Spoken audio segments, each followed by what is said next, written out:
Winter came down on Silverridge like a quiet sentence. Snow fell relentlessly, covering rooftops, swallowing roads, and blurring the lines between people and silence. But the sharpest cold didn't come from the wind. It came from the eyes of those who lived there. Eyes that judge without speaking, without reason.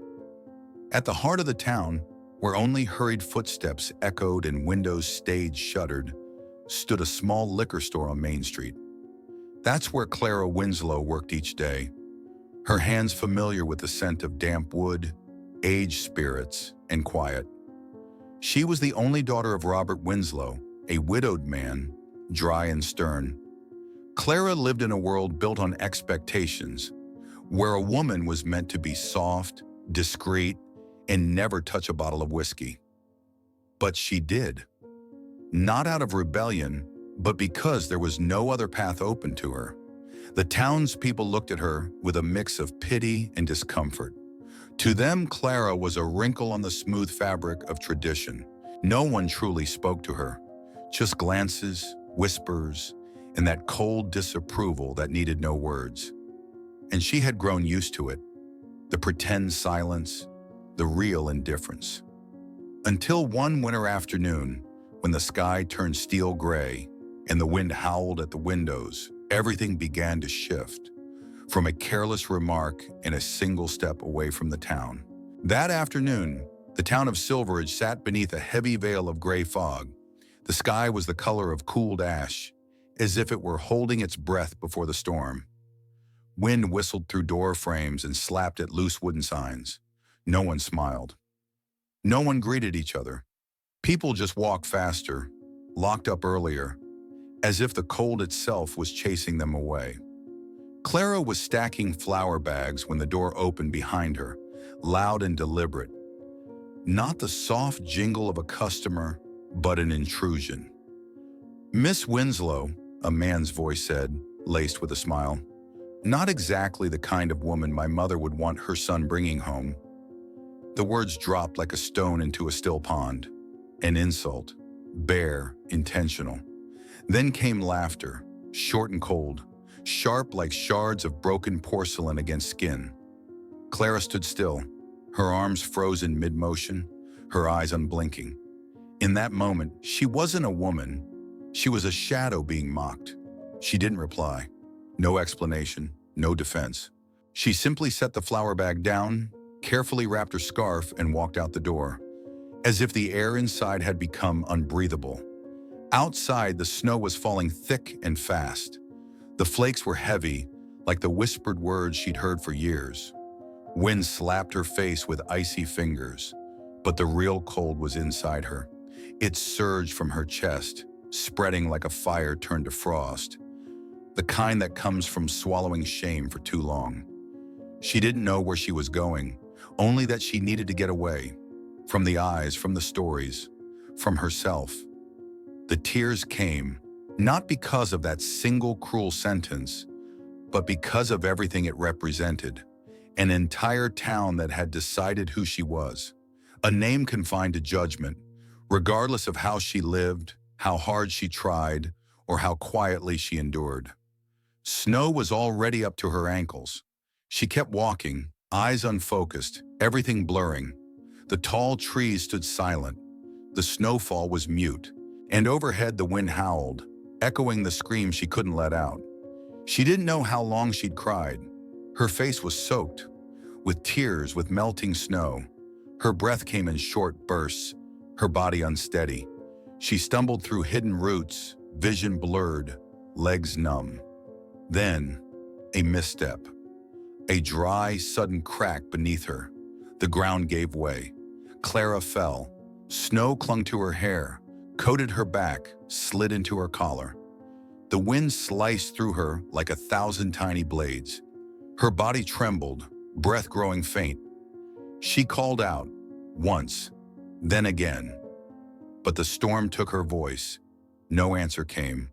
Only the gray sky above, the stillness of the trees, and Clara, a small woman the world had turned its back on, now slipping into a cold silence that no one would witness. On the other side of the forest, inside a small stone cabin hidden beneath thick pines, Andrew Hale was boiling water over a wood stove when he heard it. A faint sound, almost swallowed by the wind, but unmistakably human. A cry, fragile and distant, drifting through the storm. Not an animal, not the wind. It was a sound of desperation, of someone unraveling in fear. Andrew froze. His chest tightened. Not from fear, but from memory. It had been years since he tried to forget a sound like that. The last sound his wife ever made, a voice lost in fire and steel, in the crash of a private jet he couldn't stop. Andrew had once been a towering name in the tech world. He had everything: wealth, influence, the spotlight. Until the day he lost her. Then he vanished from the public eye, choosing solitude in the woods. A world of stone, wood, snow, and silence. But that cry, though belonging to a stranger, rooted his feet no longer. He couldn't ignore it. He grabbed his wool coat, lifted the storm lantern, and stepped into the unforgiving white of the blizzard. The flame flickered like a dying star in the wind. Snow reached his knees, the cold carved into his cheeks.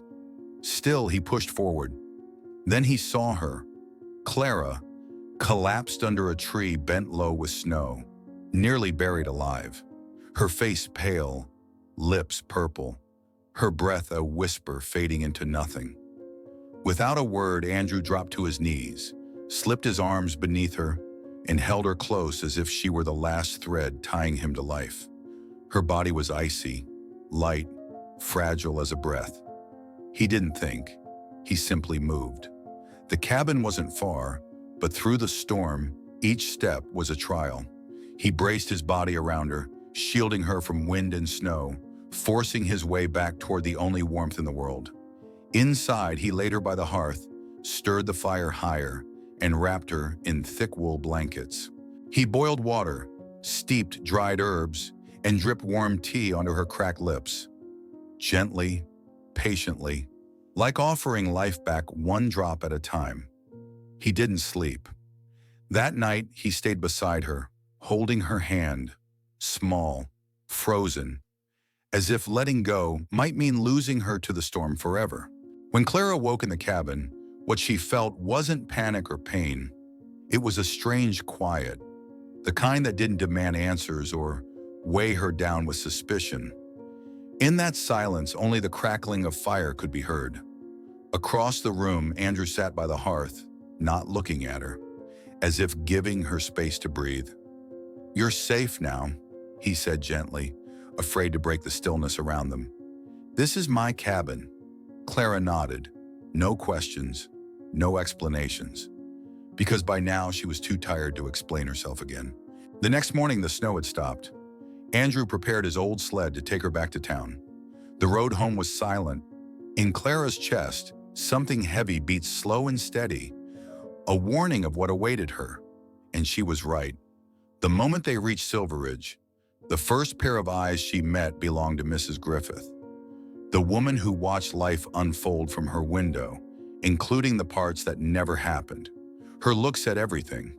Clara had already been tried and sentenced. The rumors spread like sickness.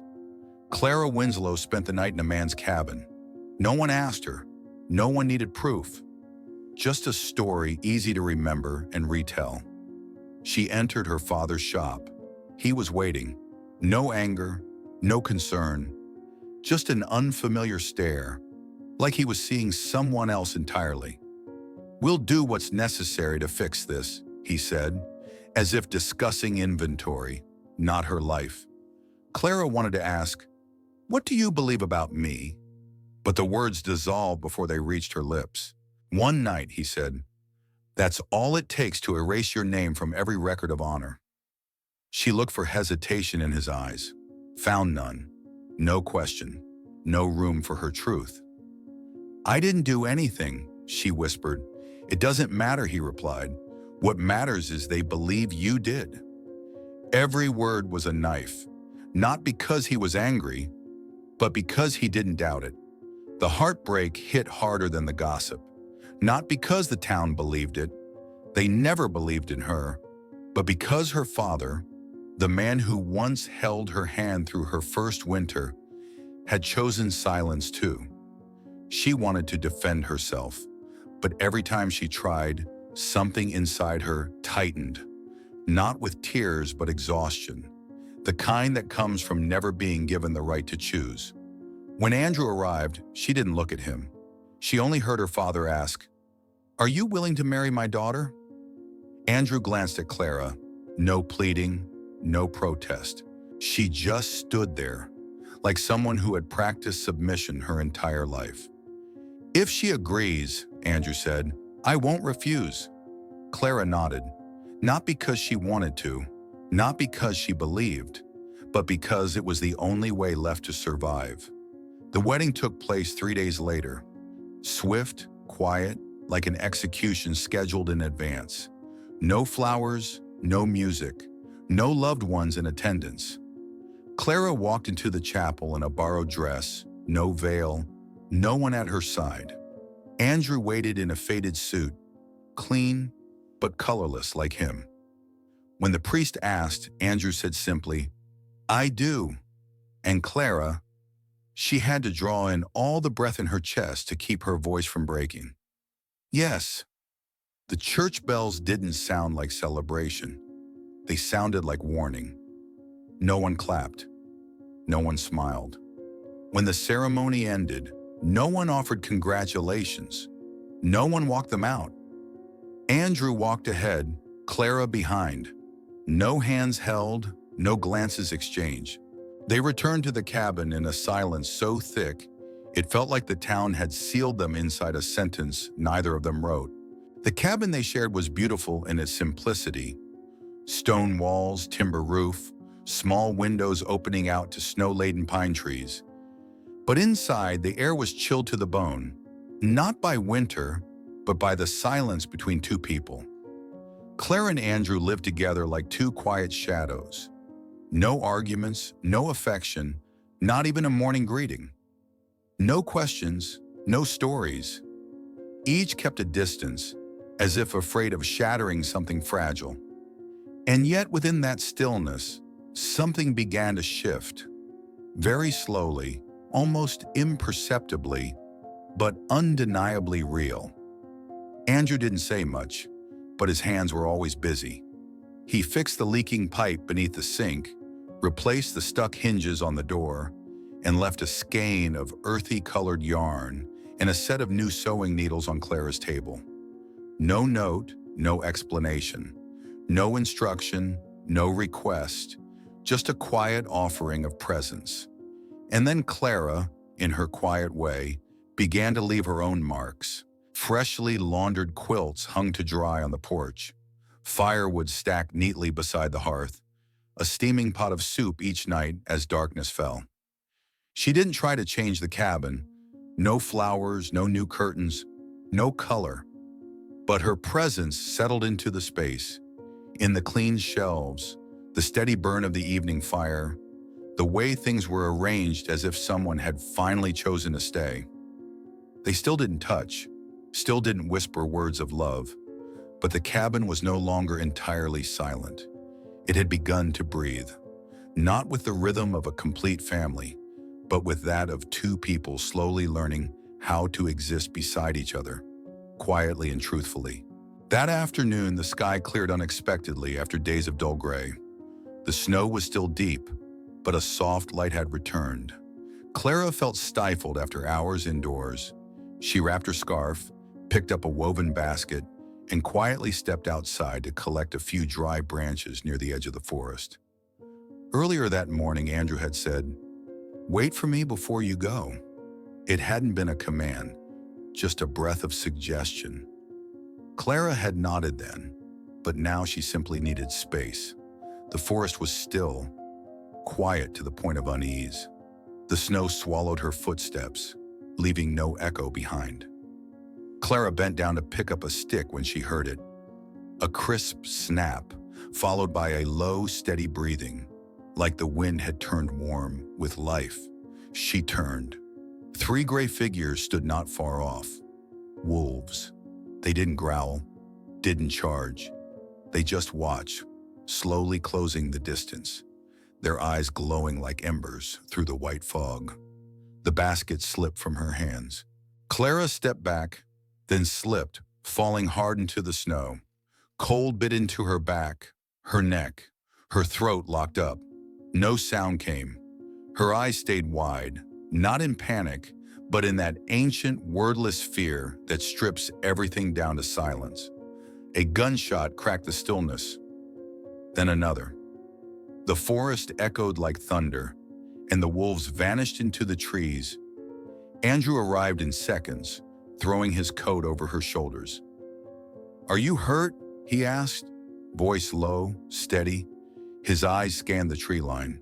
She shook her head, unable to speak. Her hands trembled. He didn't wait. He bent down, slipped his arms beneath her, and lifted her off the ground, just as he had on that first snowstorm night. But this time, the warmth between them didn't feel foreign. On the walk back, Clara rested her face against his chest. Not because she needed saving, but because she was no longer afraid of him. That night, the cabin was as quiet as ever. Wind hissed along the wooden walls, the fire crackled, and the darkness settled gently around them. Clara sat wrapped in a thick blanket, eyes tracing the dance of flames. Andrew said nothing, but when she stood to refill her cup with hot water, he stepped toward the table and placed down a small hand-carved figure. She turned just in time to see him retreat toward the hearth, as if not wanting to be seen. Clara approached. In the soft glow of firelight, the figure became clear. Two people standing side by side, not holding hands, not facing each other, but shoulders almost touching, as if drawn towards something unnamed. No note, no words. But for Clara, it was the quietest confession she had ever received. For the first time, she didn't feel alone in that cabin.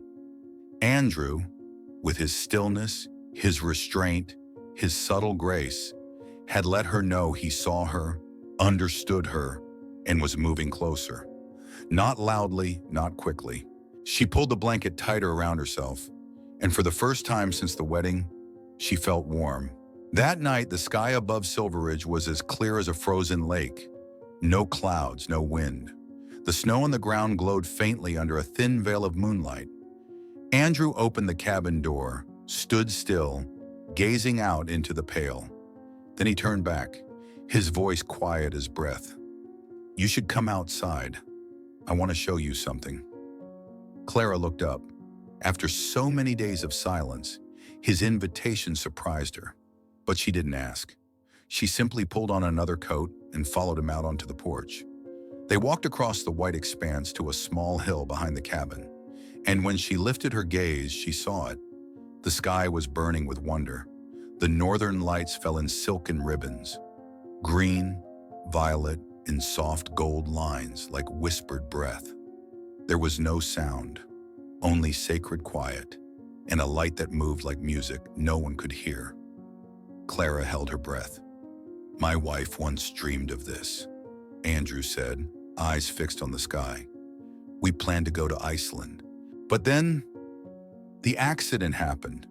I built hundreds of homes for others, but I couldn't protect the one that mattered." He didn't cry. His voice didn't break. It was just an old story, told the way yellowed paper might whisper when turned too slowly. Clara tucked her hands deeper into her sleeves. Then she said softly, "The man who promised to marry me disappeared when the rumors started. I don't resent him anymore.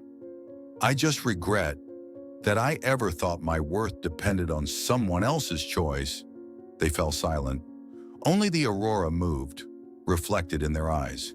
Andrew turned to her. "I've never asked anyone to stay here." Clara smiled, small but true. "No one's ever tried to keep me." He held out his hand. No rush, no pressure. She placed hers in his, and for the first time, they touched not out of duty, not out of pity, but because they believed it was safe to trust. Above them, the aurora swirled. But between their joined hands, a quieter light had begun to rise, slow, warm, and real. That afternoon, the snow had stopped. The air was damp and still, softened by the fading gold of late sunlight. Clara was hanging a heavy quilt on the railing when, from the forest trail, a familiar silhouette emerged. Jonathan Pierce, tall, composed, wrapped in a black wool coat and polished leather shoes. He looked like someone from a world she once knew, her former world. "Clara," he said gently, as if nothing had ever broken, "I need to talk to you." Andrew wasn't home. Clara hesitated, then nodded. She let Jonathan in, not out of warmth, but because something inside her needed closure. Inside the cabin, they sat across from each other. The fire flickered softly, lighting the face of someone who used to know her so well they didn't need words. But tonight, there was a distance between them no time could shorten.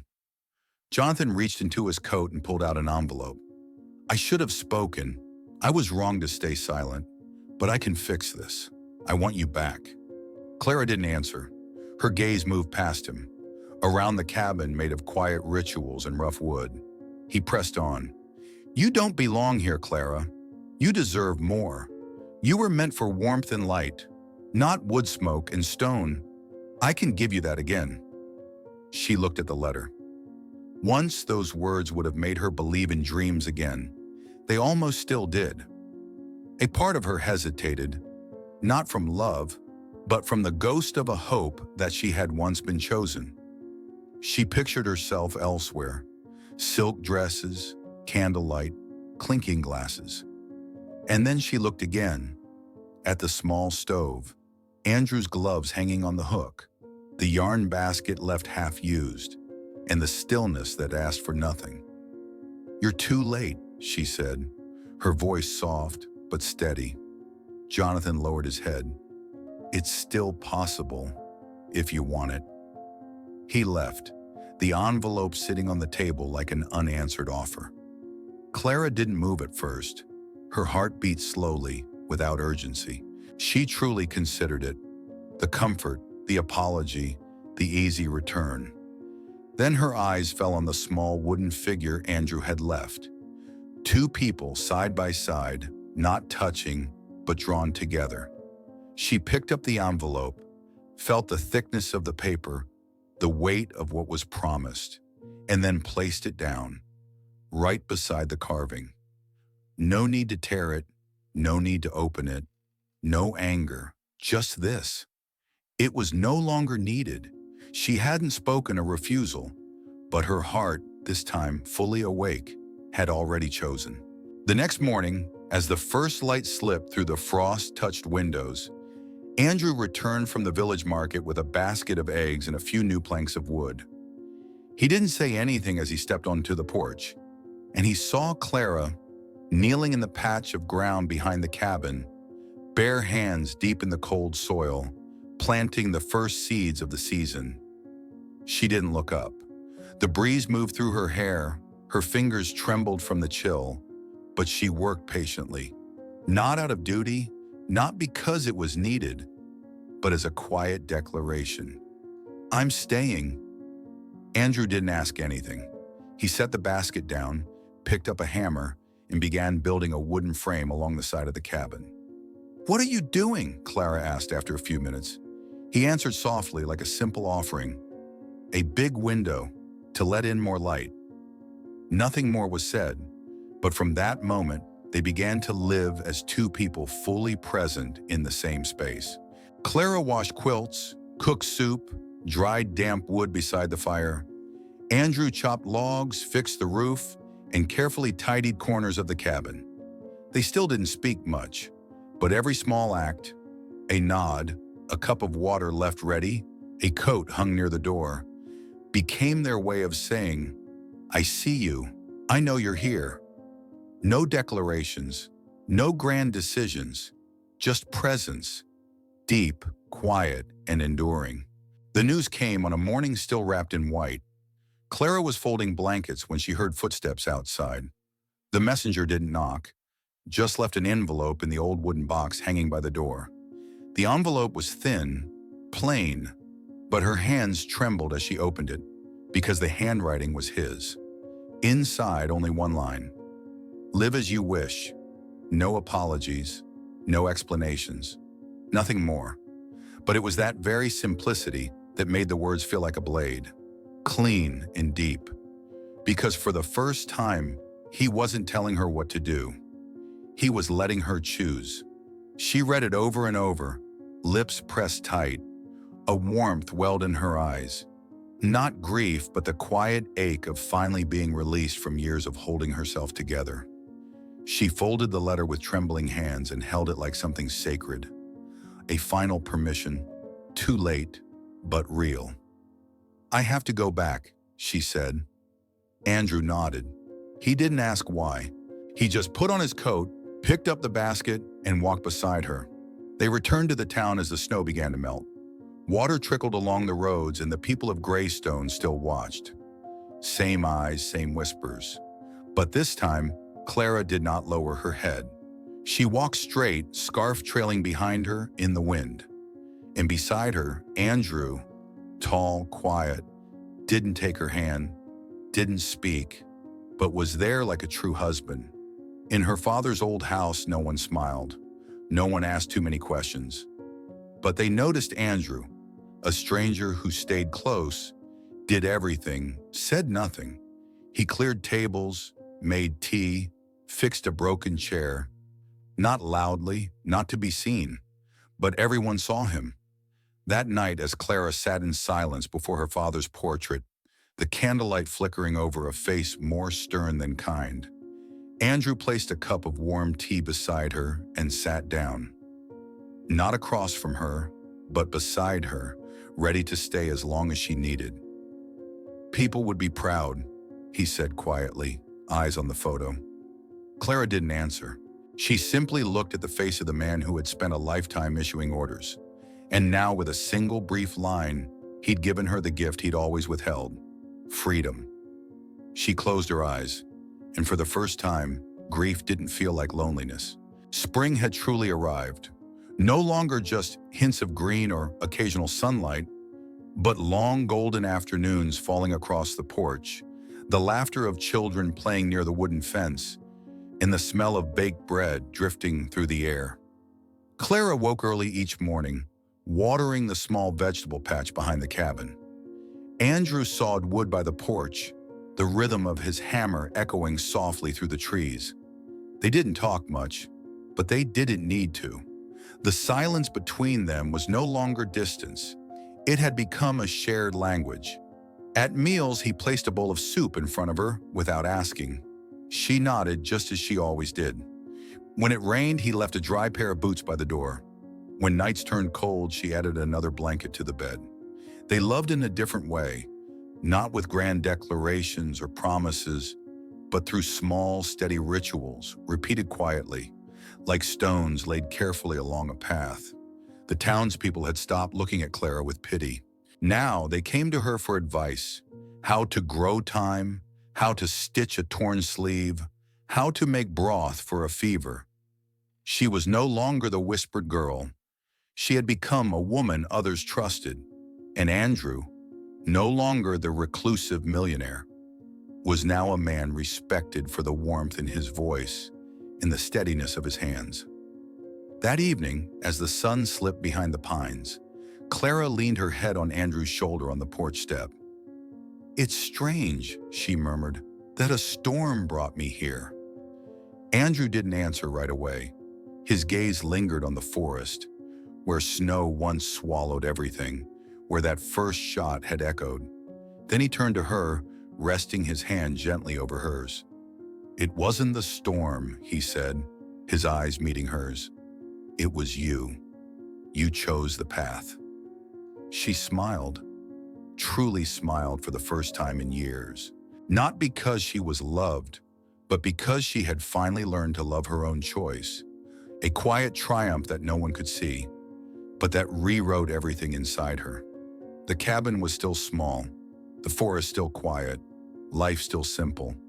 But now within that wooden home, echoed the sound of tiny footsteps every morning. Their son Elias, a name from the past now carrying a new story, had his mother's bright eyes and his father's firm jaw. Every morning he ran barefoot across the wooden floor, clutching a small wooden spoon Andrew had carved. Laughter spilling from his lips. The three of them often gathered together, Clara showing him how to water plants, Andrew teaching him how to make toys from leftover wood scraps. Suppers were simple, but always filled with laughter. When Elias slept, Clara would stand by his bed, hand gently resting on his chest, as if to feel the heartbeat that made the impossible real. She had never imagined herself with a family, yet now everything she once feared she would never have lived here, with her, every day. They weren't wealthy. They didn't live in the spotlight, but their days held light, and their nights held warmth. And that, perhaps, was the only kind of riches that truly mattered. But in the crackle of fire, the wind on the roof, and the small voice that called out, "Mama, Papa," each morning, love lived here, quiet and deep, enough to call it home.